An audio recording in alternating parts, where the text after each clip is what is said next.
Hello friends, मैं अंकित और आज की इस वीडियो में हम लोग बात करेंगे एमएस एक्सेल में डी सम फार्मूला के बारे में। तो डी सम फार्मूला क्या होता है, आइए इसके बारे में हम लोग जानते हैं। तो मैं आ जाता हूँ अपने वर्कबुक पे। तो आपको यहाँ पे दिख रहा है कि डी सम फार्मूला का एग्जांपल के लिए यहाँ पे अभी हम लोग एक डेटाबेस को क्रिएट किए हैं और इस डेटाबेस के माध्यम से अभी हम लोग सीखेंगे कैसे हम लोग डी सम फार्मूला को यूज करते हैं। तो आपको यहाँ पे दिख रहा है मेरे डेटाबेस में कि यहाँ पे प्रोडक्ट का नाम दिया हुआ है, उसका क्वांटिटी दिया हुआ है, अमाउंट दिया हुआ है और टोटल दिया हुआ है, साथ में डिस्काउंट भी दिया है। तो उसी चीज़ को अभी हम लोग निकालेंगे यहाँ पे कैसे, तो डी सम फार्मूला से। तो यहाँ पे अभी हम लोग लगाएंगे डी सम फार्मूला। तो यहाँ पे हम लोग लिखते हैं डी सम अमाउंट वाले में, और डी सम लिखने के बाद आपको यहाँ पे करना क्या है कि यहाँ पे पूछता है डेटाबेस, तो डेटाबेस को सिलेक्ट करना है पूरा, और डेटाबेस को सिलेक्ट करने के बाद कॉमा देना है।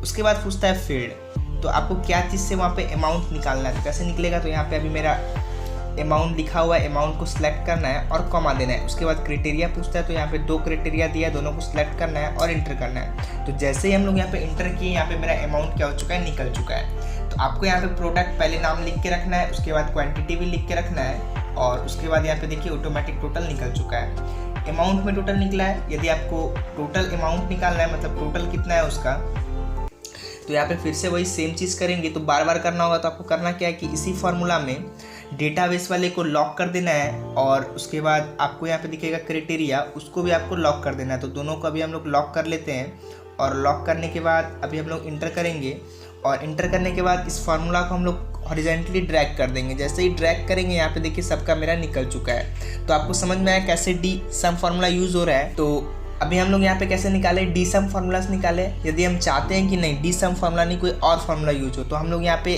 फार्मूला यूज कर सकते हैं सम इप्स। जैसे यहाँ पे लिखते हैं इज इक्वल टू सम इप्स। सम इप्स लिखने के बाद आपको क्या करना है, सम रेंज डालना है। तो सम रेंज में डालेंगे हम लोग यहाँ पे अमाउंट वाला। तो अमाउंट वाला पूरे को सिलेक्ट कर लेंगे, और उसके बाद कॉमा देंगे। कॉमा देने के बाद पूछता है प्रोडक्ट, तो प्रोडक्ट भी पूरा डाल देना है, और प्रोडक्ट डालने के बाद आपको फिर से कॉमा देना है, और कॉमा देने के बाद यहाँ पे आपको डालना है प्रोडक्ट का नाम। उसके बाद फिर से कॉमा देना है, और उसके बाद डालना है यहाँ पे पूरा क्वांटिटी। तो क्वांटिटी को सिलेक्ट करेंगे, और क्वांटिटी को सिलेक्ट करने के बाद फिर से बाद कोमा, और क्वांटिटी सिलेक्ट करने के बाद कॉमा दे दिए। उसके बाद यहाँ पे क्वांटिटी डाल देना है। तो 9 तो 9 डाल देते हैं और इंटर करते हैं। तो यहाँ पे देखिए सेम निकल चुका है। तो इसी चीज़ को हम लोग सम इप्स से भी निकाल सकते हैं, और यहाँ पे हम लोग डी सम से भी निकाल सकते हैं। तो आपको समझ में आया कैसे डी सम काम करता है और कैसे सम इप्स काम करता है। यहाँ पे क्या है कि आपका मल्टी क्राइटेरिया भी काम कर रहा है। जैसे यहाँ पे 2 क्राइटेरिया दिए, ये भी निकल गया। यदि हम टोटल निकाल रहे हैं, तो वहाँ पे मेरा 3 क्राइटेरिया आ जाएगा। तो यहाँ पे टोटल आपका 2 क्राइटेरिया भी निकल सकता है। आप निकालना चाहते हैं तो आप निकाल सकते हैं। तो आपको समझ में आया कैसे डी सम फार्मूला काम कर रहा है।